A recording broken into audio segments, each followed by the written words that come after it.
Hey there friends, I'm Leo, and I'm finally back with a new devlog.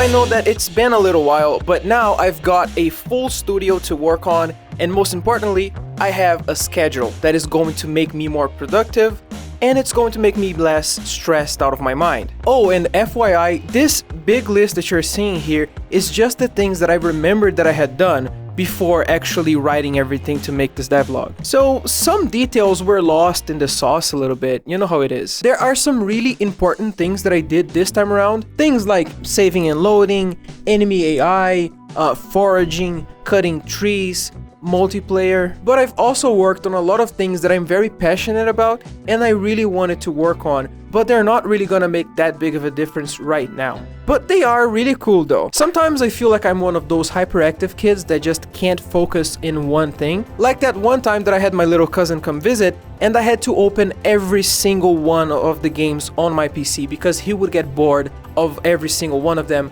after 30 seconds. And you know, as a game developer, it's just really amazing and just a special experience to just work on something that you're passionate about. But why the hell did I work on clothing attributes that are all scaled by your item quality? But don't worry, I am 100% back on the rails. I'm going to work on very important structural things for the game.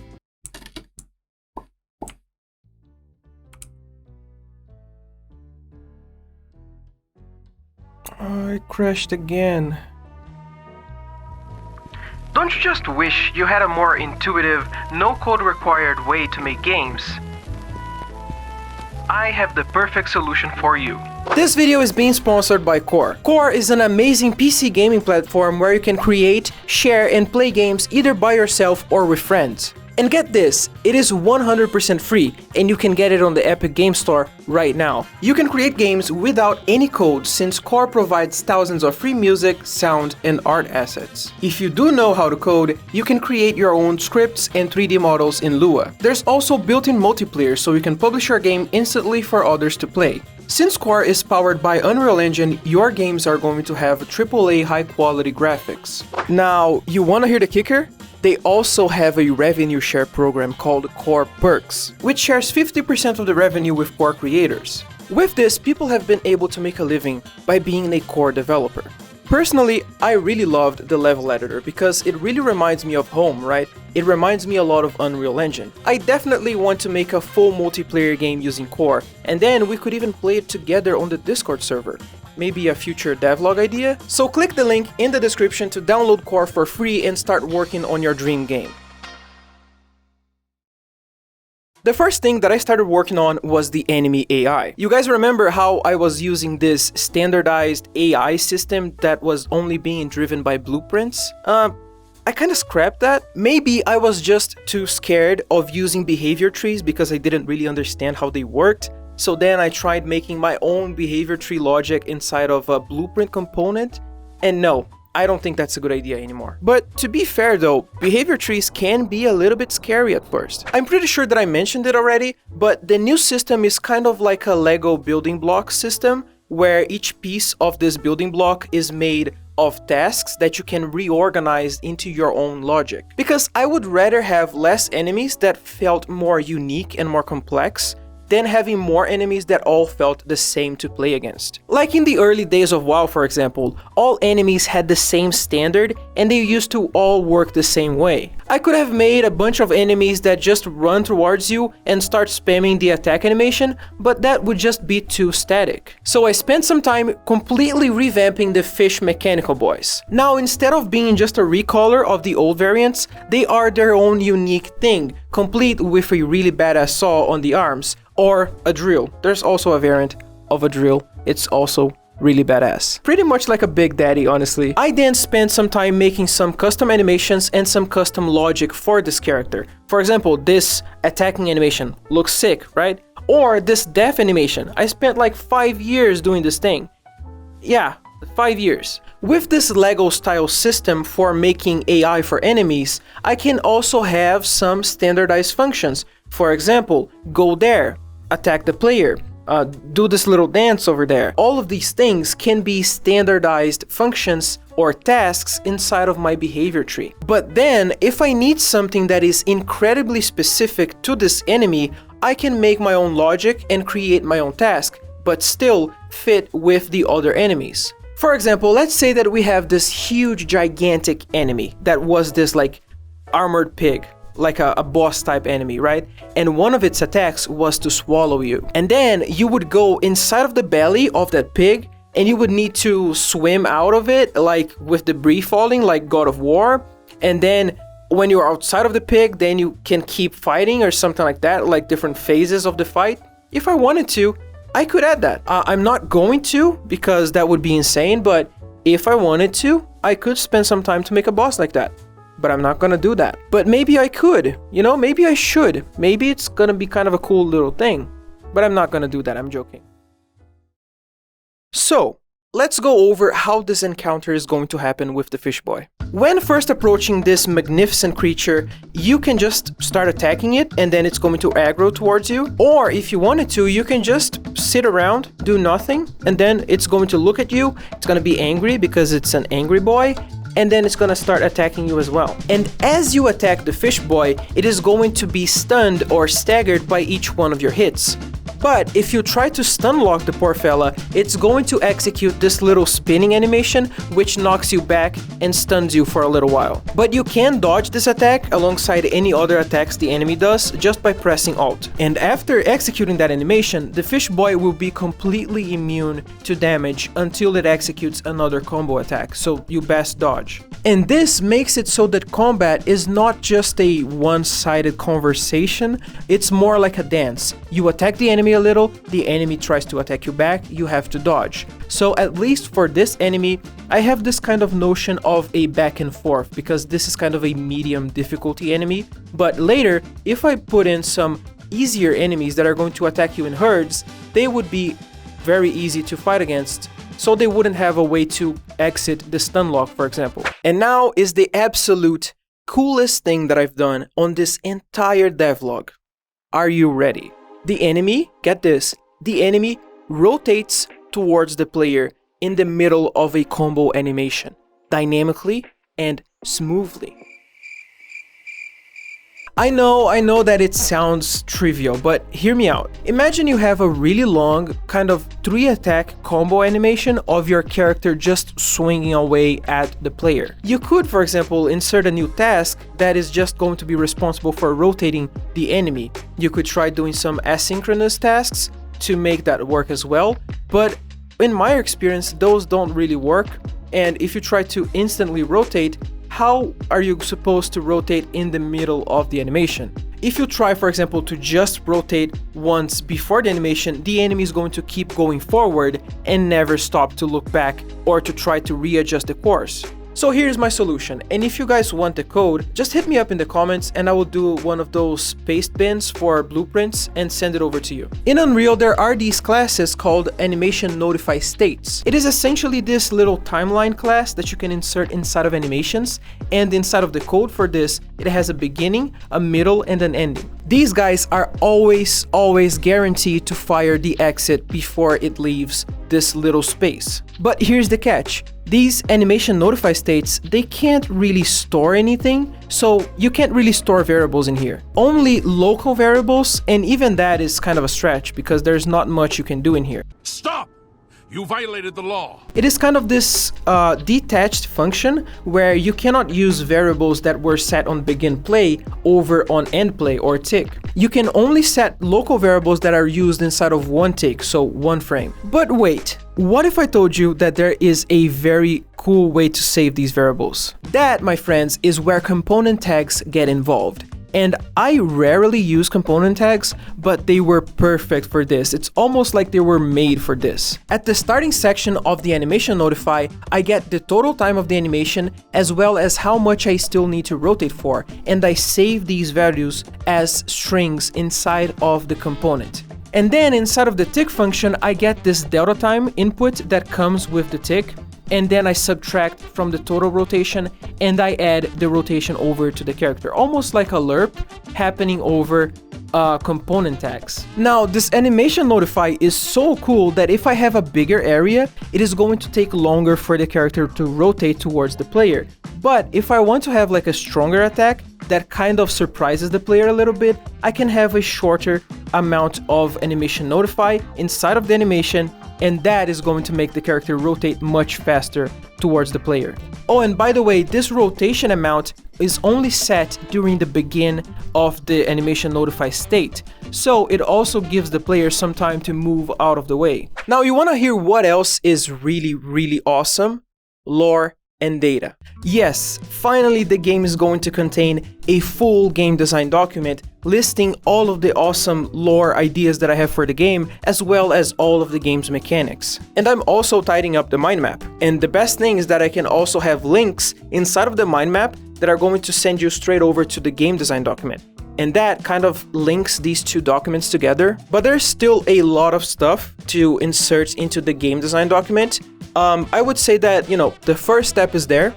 I still gotta do some other stuff. And honestly, kind of the main reason for me to get started on this was because I wanted to have a living, breathing document that could also become a codex that the player can check out later in game. So then they could see, for example, the strengths, the weaknesses of enemies, all inside of the game, kind of like The Witcher 3. I got started with game design documents kind of late in the game, right? But this allowed me to have kind of an insight. For example, how the hell are you supposed to have a civilization in a place that is completely made out of metal and there is no body of water anywhere?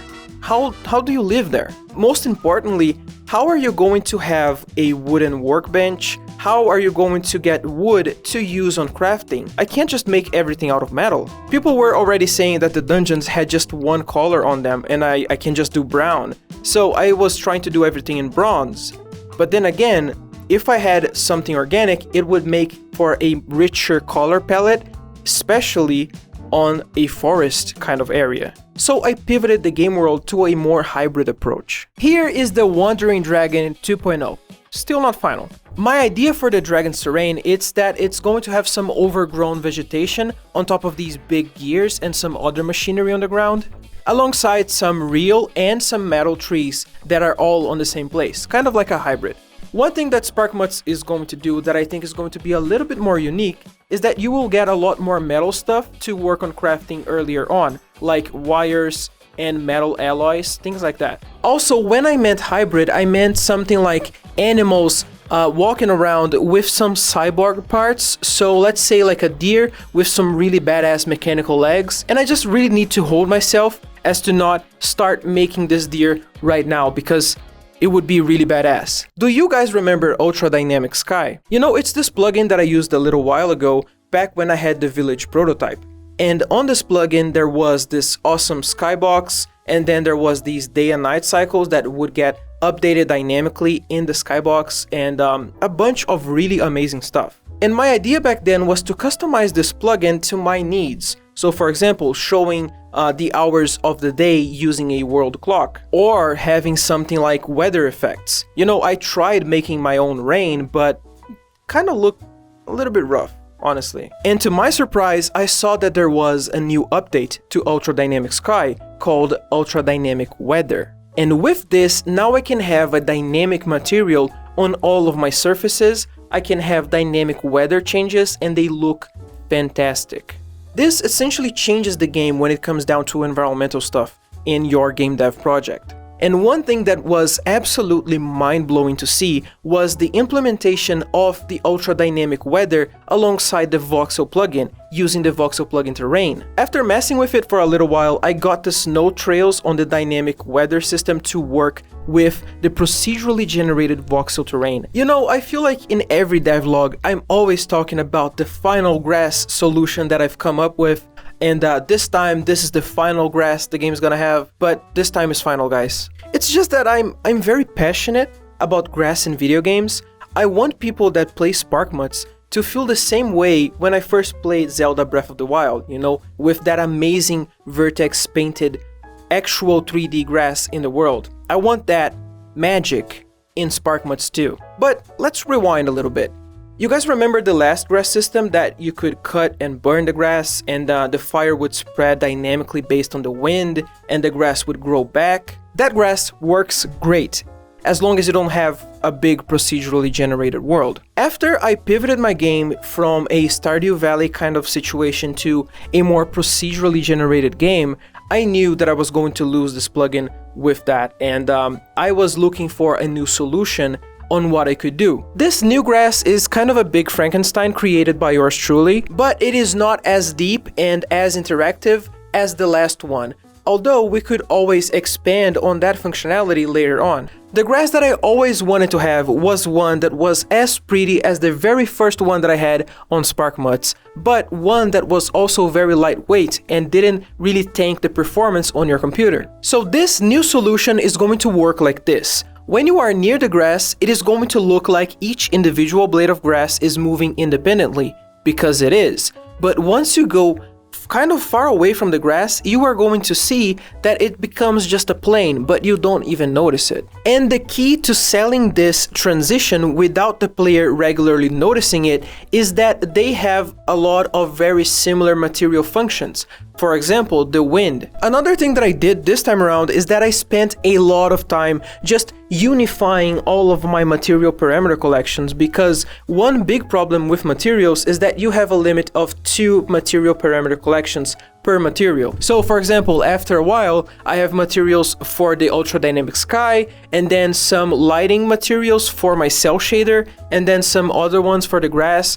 So now I unified all of them, with the exception of the sky one. But enough about grass, let's just talk about trees a little bit. When I first installed the voxel plugin, I had no idea how to interact with foliage. I didn't know how to, for example, chop a tree. One thing that I knew for sure is that I would need to just reconnect the system that I had in place before, just using this new voxel plugin. It's working a little bit different than regular foliage, but still it's kind of the same thing. You still gotta use a foliage component, but now it's just named a voxel foliage component. Then all you gotta do is send a message to your foliage and then start chopping.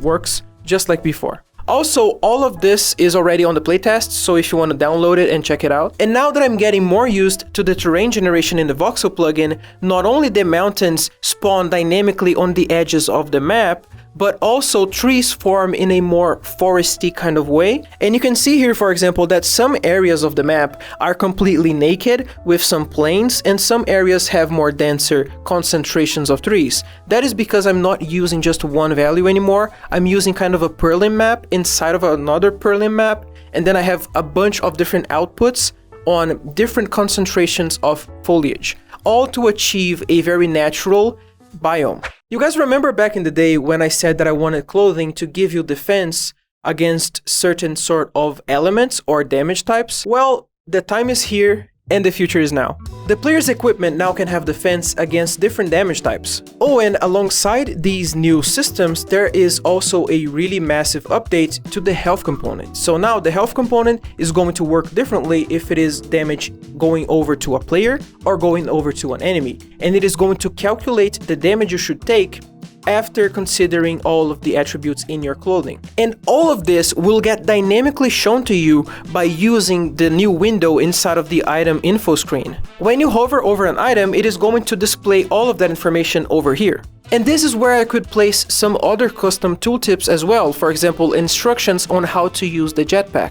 And now, regular pieces of gear like gloves and boots can also have customized code that is going to be activated with the item. Picture something like climbing gloves or rocket boots, or something that gives you double jump. I know what you're thinking, and I'm not going to add climbing to the game. Climbing gloves would be extremely cool, but I got a lot of other stuff that I gotta work on right now. One other kind of big issue that I was having that now I finally found a solution is item durability. Before, the way that I was decreasing the item's durability was a little bit convoluted, and it wasn't very well organized. So it was very hard to save the value of your durability if you closed out of your game and you wanted to save your inventory, for example. Item durability is going to affect all of the unique items in the game. Unique items are essentially items that don't stack, so items are either unique or generic, with generic items being rocks or sticks or any other crafting reagent, for example. But certain unique items are going to handle durability in a very different way. Some items, for example, are going to use energy,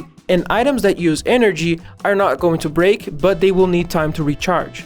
And some other items, for example, will not be destroyed when they lose all of their durability, but they are going to have half of their stats.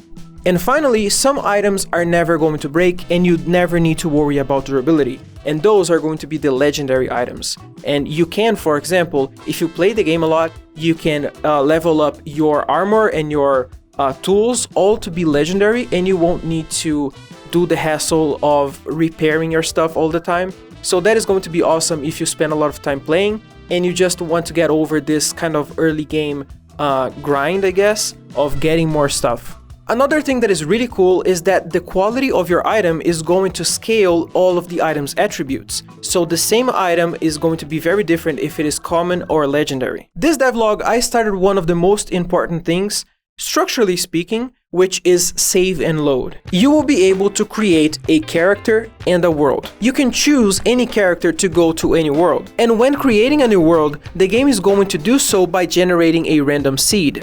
And then if you want to, you can choose to host this world so that your friends can also join with their own characters. And yes, I will be implementing multiplayer, most likely, and I think this already got spoiled at the start of the video. But yeah, honestly, I'm still a little bit on the fence, just a little bit. My thoughts currently is to keep working on the game's mechanics, to have an early access release where you can actually play the game for a couple of hours and have fun, so you can build your base, you can craft some stuff, and then after that I could think of making a multiplayer patch. Multiplayer is this incredibly hard thing to implement because you need to always constantly send information from the clients to the server and update the game for everyone using the server. Now, don't get me wrong, Unreal gives you some amazing networking functions and functionality, but still, you gotta build all of that functionality to work with your game. For example, currently, if you connect to another player using Steam, you can do that already if you want,